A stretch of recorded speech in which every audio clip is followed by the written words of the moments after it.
Hey, thanks for watching another Slice of SciFi video review. I'm Noah Richmond, And I'm Daren Goldsvik. and we are talking about A Quiet Place. Or what does he do in the movie? So, A Quiet Place is a unique entry in horror and sci-fi genres, in that this is a film that largely takes place without dialogue, and the reason for this being that Earth has been invaded by alien creatures that are attracted by noise, and when they hear noise they immediately strike and kill their prey. Now, I went into the film not even knowing that. All I heard was that it was a new horror film. There was some good buzz about it. Yeah. And so I went in just with an open mind to see what it was. And the film starts out and it's showing day 29 and this empty village. And I immediately had this, oh no, here we go. Another post-apocalyptic zombie film. And if it's not zombies, it's like 28 Days Later, where it's something equivalent of zombies. So I was very pleasantly surprised that it actually turned out to be something really fresh, really different, and it was very creative in that you just are taken into this whole film and you realize how much, when you're watching movies, the film is dictated by dialogue. And it really was sort of refreshing to have the dialogue stripped out and instead to have a story being told through visuals and through suggestion. So I was pleasantly surprised. What would you say about this one?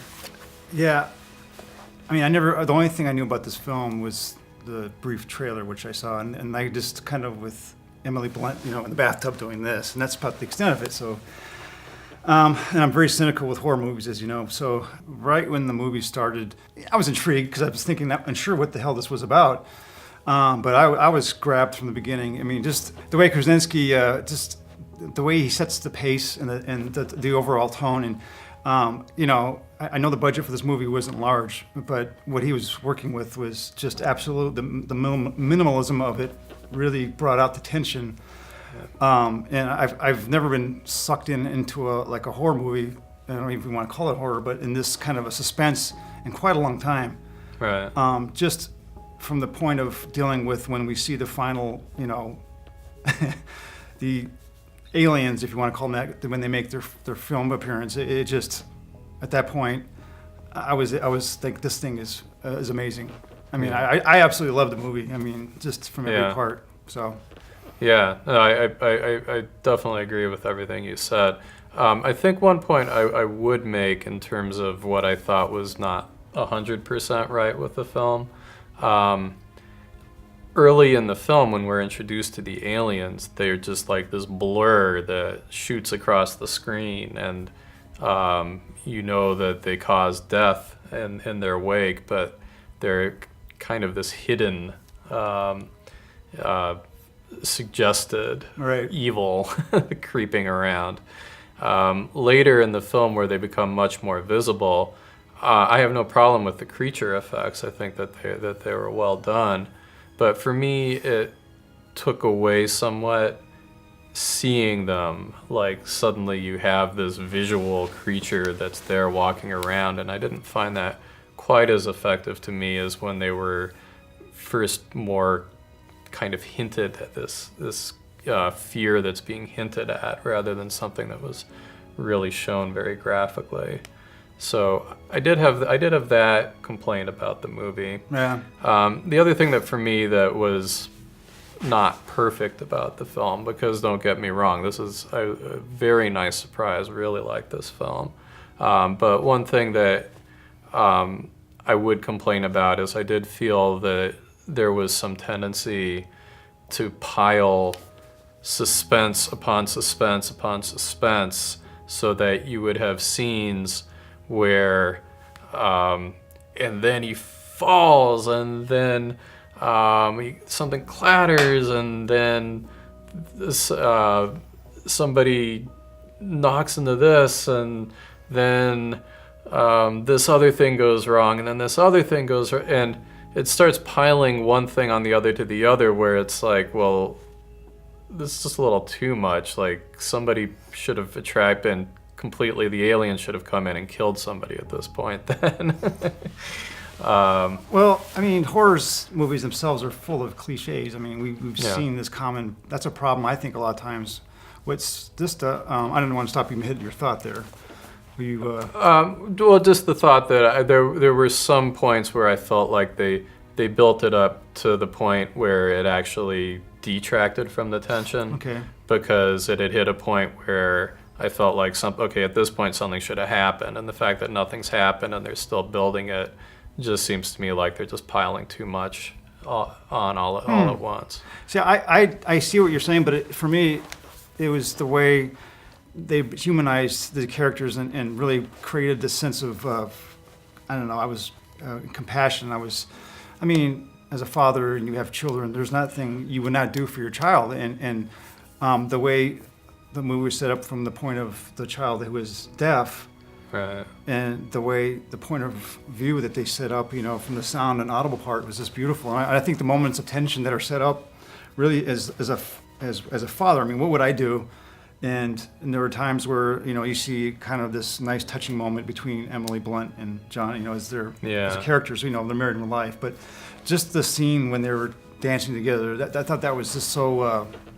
It was really nice, and it kind of sets up everything. I think, and in a lot of ways, this reminded me of Signs, the M. Night Shyamalan movie, and how you don't really see the creatures in the beginning, and then in the end, of course, you see them. But I was okay with the situations you're talking about where things were piled onto each other, only because the end result was we knew one of these characters is going to die. I mean, that's kind of the rule of thumb. I mean, if they all survived, then what's the point of doing? So right. It was a matter of like, is the father going to sacrifice himself in the end? And that's what happened. And it was very emotional, especially at the end of the movie when there was that one scene when at the end where she realizes all the things her father had done for her was sacrifice, and she had doubted about her love, whether he loved her or not anyway, because of her handicap.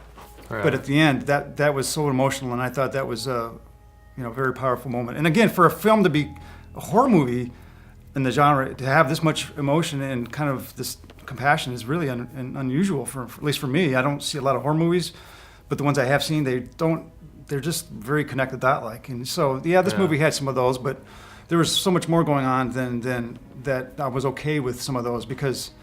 Yeah, and I would agree with what you said earlier about it's a little hard to even really call it a horror movie. Yeah. It's really more like a suspense film because, as you said, there is a I don't know what the word is, but it's not all about leading you up to some horrible revelation at the end. It's really more kind of people fighting this evil.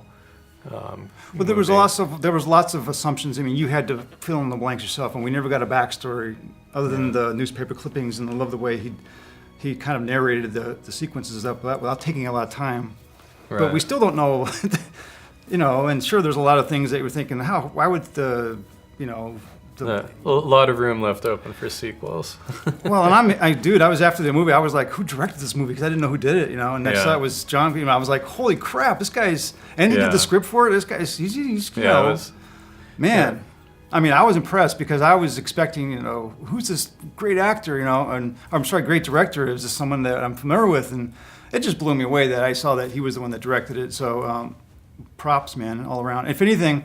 Another thing to compare this to, I mean, being a huge video game fan, I mean, there's this game called The Last of Us where you are dealing with, I don't call them zombies, but something like that, imagine. And they have the same mannerisms and they're attracted to sound, they make a click sound like we saw in this. And so it was amazing, and I'd be interested to see if there was some kind of inspiration from that. Right. But anyway, I'm getting off the point here. But I love the movie. I highly recommend it. And as I said, I'm not the hugest fan of horror movies, so from that point, that's why I like it so much, because. Right. Yep. So if you want to see something, something that's fresh, that's unique, and an original experience in the theaters, we would recommend A Quiet Place. And thanks for watching Slice of SciFi.